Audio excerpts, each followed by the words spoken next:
Today on the PIO podcast, we'd like to introduce Kent Keller, former PIO and now CEO of OS Media Group in Glenwood, Iowa. Thank you for being on the show. Thanks for having me. Hey, Kent, let's talk about your background as a PIO. How did you start out, and how did you end up starting a marketing firm? Good question. So I started as a police officer. So I did 11 years total. At about year 8, I decided to take a assignment as our PIO and media relations manager. I'd been voluntarily weekend nights the whole time, so nice little break. A lot safer also. A week into that, I got hit by a semi truck on the highway coming back from PIO training, and broke both my legs. I got a TBI, pretty bad.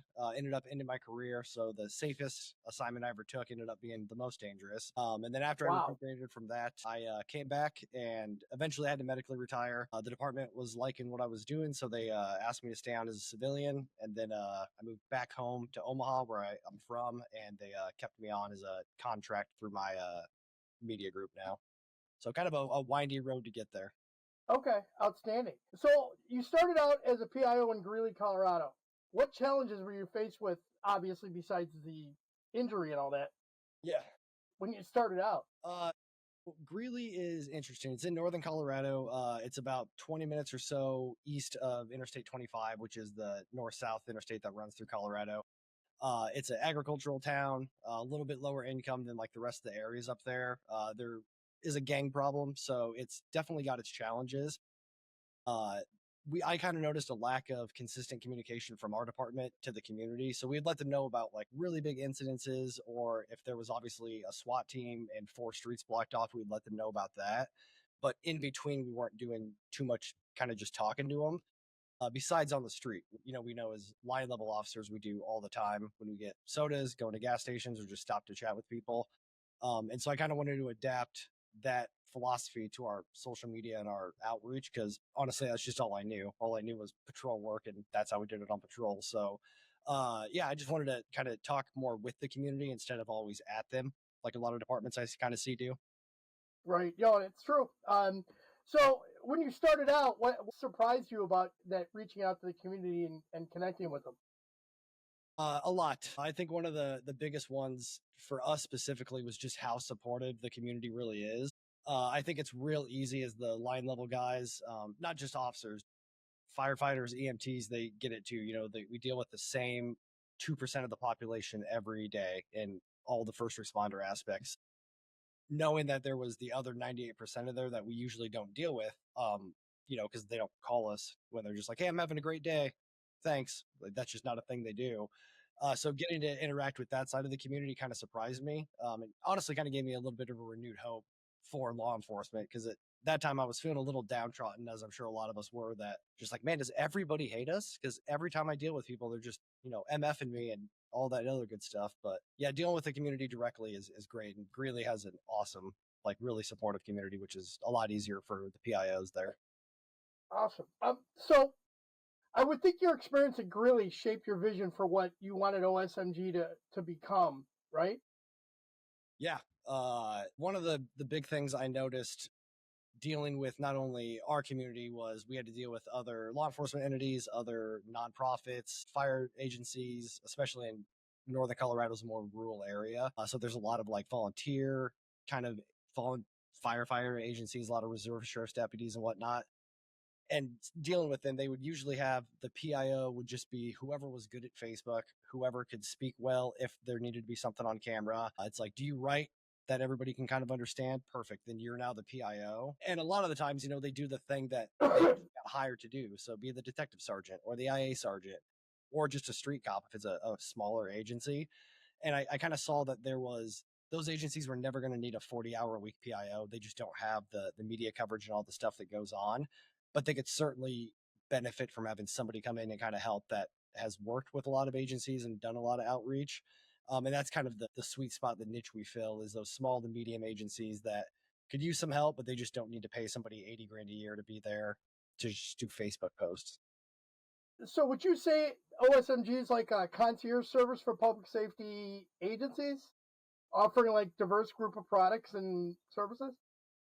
Yeah, so we definitely have a wide range of services that we can help out with. have a couple different ways that we go about it. So we have kind of like the concierge, the white glove service where we step in and do everything. We act as your in-house PIO, your media team, your media relations team. We'll source earned media stories for you and like actually deploy those to the outlets in your area. And then we have other agencies that are those kind of medium-sized agencies that do actually have a PIO or somebody who's really good at the media side or the social media side. But as you know, working as a first responder, if you're good at something, they just give you more hats to wear. And so with those agencies, we just kind of step in where if they're like, I'm not super great on editing videos or doing graphic design for our, community outreach stuff, we'll step in and help on just that realm. So that's kind of one of the great things that we like doing is we're never here to take anybody's job, especially if they're already a PIO. We just want to make their outreach and what they do just look better and be a little bit more effective for them.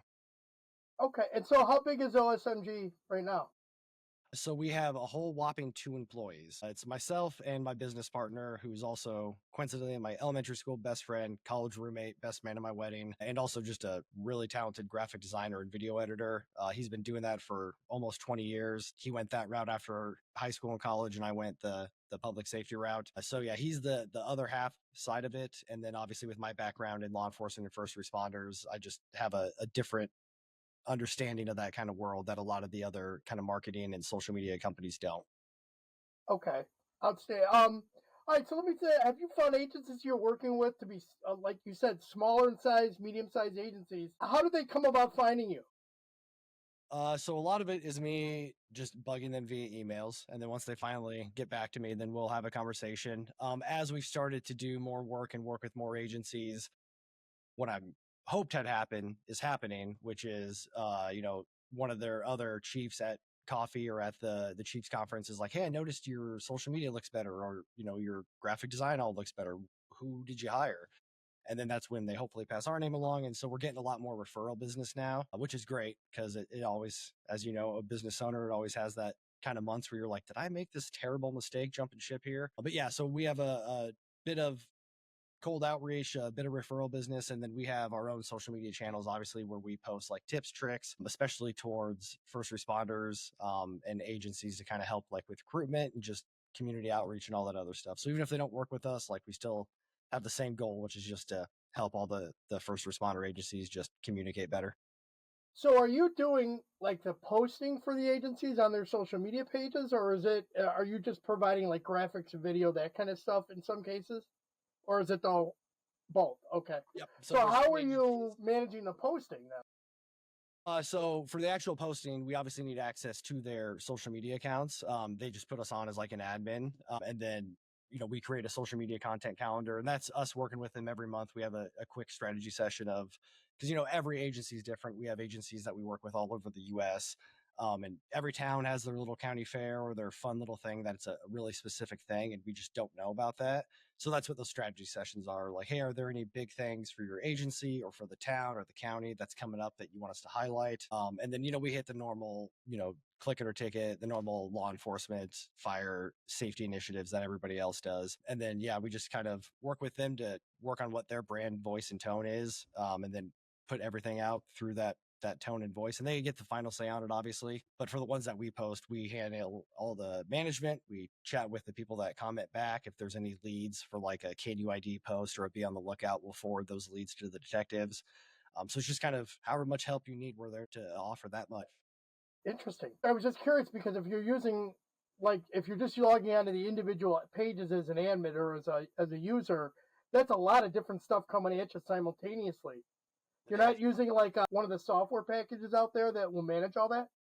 Not right now. I mean, we have some software that we use, but it's probably just also my need from direct problem solving as being a cop for so long is that I just feel like I can multitask and switch back and forth really well. And right now we only have about 12 or 15 clients, so it's not like we're in the 100 range. But that's one of the things I think is special about our agency is we utilize AI for like brainstorming and ideas and stuff, but we write all the posts when we shoot our commercials and content for our businesses.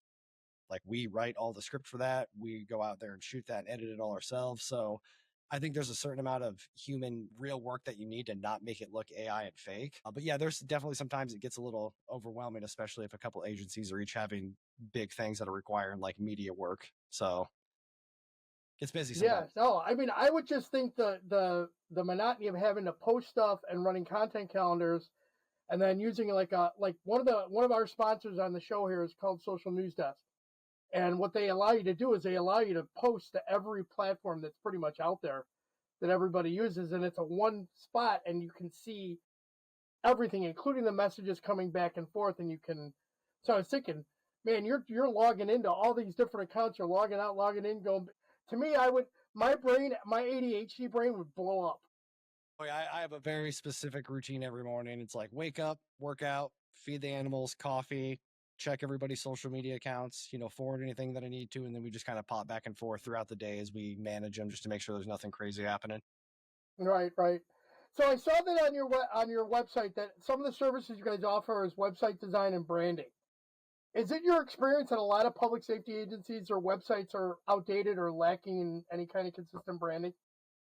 Yeah, I think a lot of the time, especially if it's like the small mid-sized agencies, they just need to have a website, for the city departments and who, the fire chief is, the police chief, the city manager, etc. And a lot of times they're just really bland, and the only info on there is here's a picture of our chief, here's his email.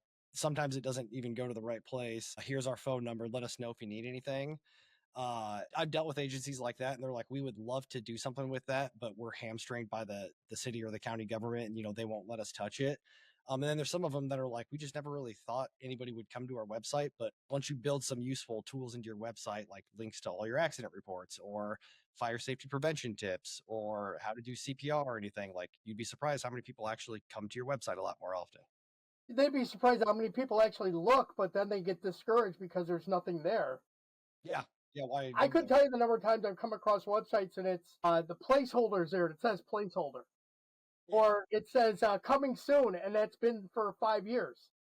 But yeah, when they put the date like coming in 2019, I'm like, oh, buddy, come on. I know, and I get it. I mean, the guy that was probably doing that moved into a different position, and like all Not as small departments, yeah, you're right. You're doing 30 jobs at once, and you can't do it the right way.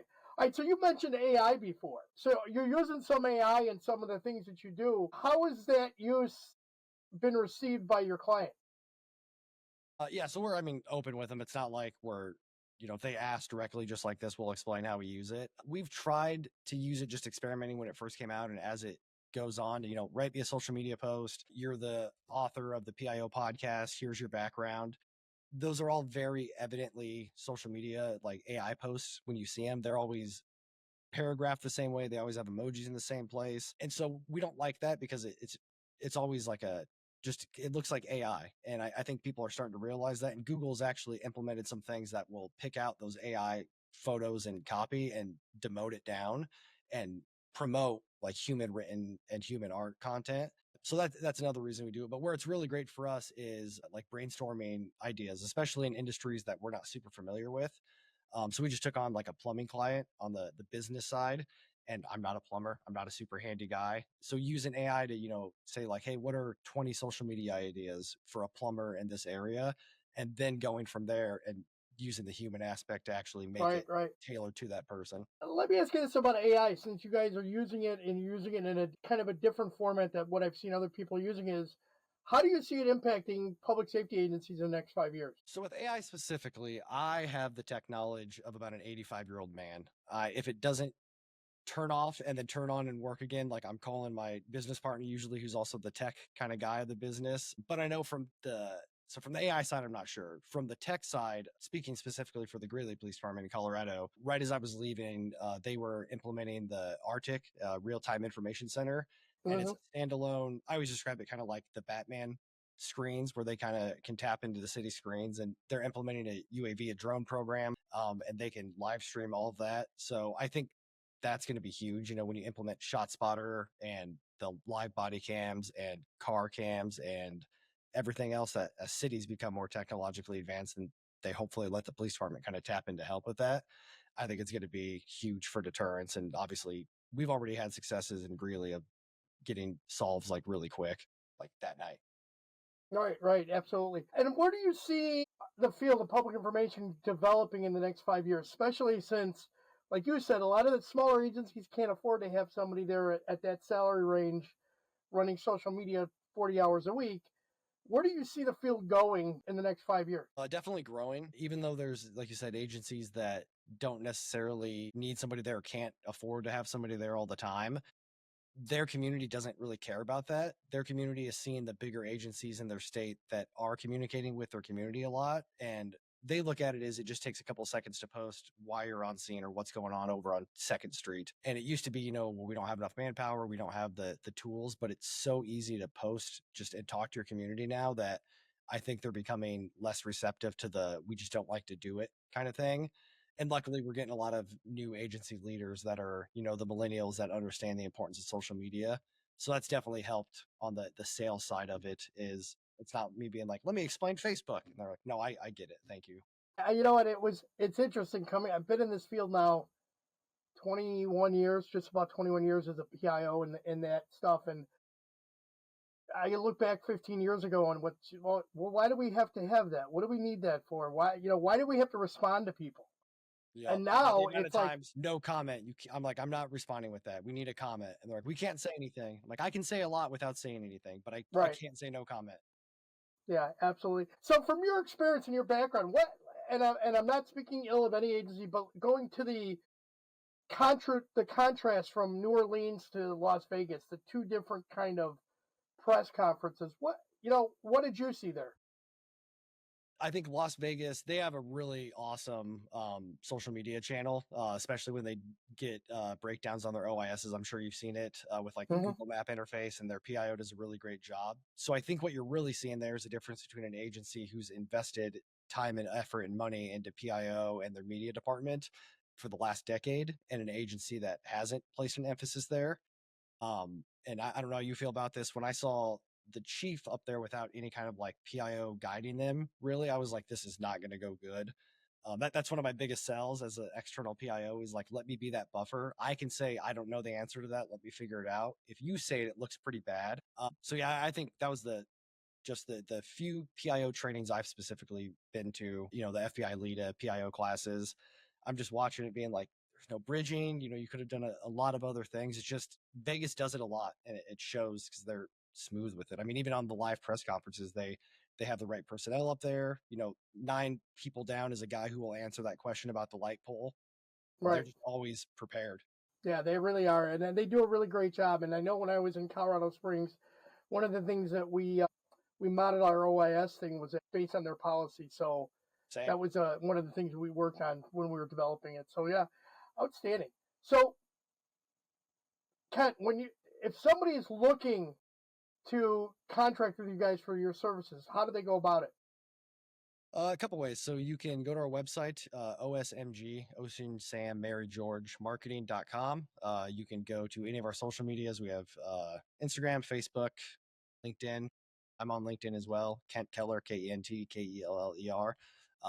Reach out to our office. Our phone number there is 402-889-8652. Yeah, or just shoot us an email. Mine is Kent at osmediapromo.com. Even if you're not sure if you're ready to go anywhere yet, I'm happy to kind of help and point you in the right direction, even if it's not us. And I'll add all that into the show notes when we get there. Is There there you a go. question I should have asked? And if so, how would you have answered?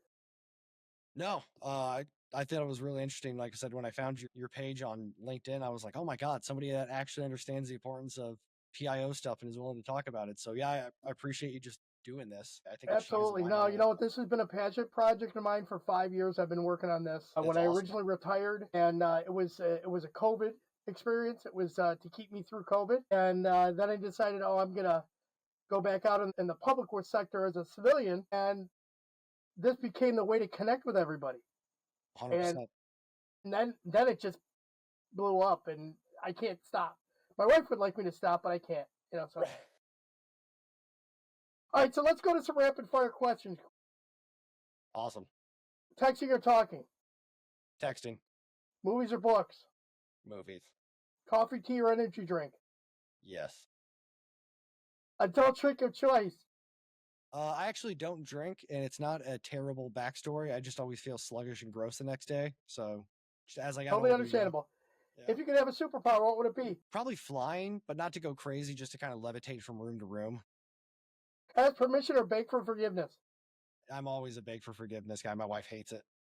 What place would you most like to travel to? Scotland. Your favorite way to relax after a long day? Probably video games, despite being 36. That's all right. If you could choose to have coffee with any historical figure, living or dead, who would it be? Easy JFK. Nice. All right, some final thoughts, Kent. What key points would you like our listeners to take from today's interview? If you are in the first responder realm and you have a PIO, go buy them a Snickers and like a coffee and say thanks. They work a lot harder than you think they do, even though I know that, especially for the cop side, which I can speak from, Officer Facebook, Facebook Boy, Detective Meme Lord. I got all the names, but I had a great group of guys I worked with. So your PIOs really do care about you. They do a lot of work behind the scenes to make you all look better. So tell them thanks. Outstanding. As we wrap this up, is there a piece of wisdom or a motto that you live by? Yeah, JJ Watts has a really good quote that I like that says, success isn't owned, it's leased, and rent's due every day. And that's kind of like what I play in the back of my head when I'm feeling ultra lazy in the morning before I work out or start getting to work. Nice, nice. All right, Ken, I know we've already talked about this again, but here's your chance to plug yourself. How can people best reach out to you if they want to connect or follow up? Yeah, head over to our website. It's osmgmarketing.com, Ocean Sam Mary George marketing.com. You can reach out to me on LinkedIn. It's Kent Keller, or go to any of our social medias. We got Instagram, Facebook, and LinkedIn, and we will reach out to you there as well. Thank you for being on the show, Ken. I appreciate it. Thanks for having me, Rob.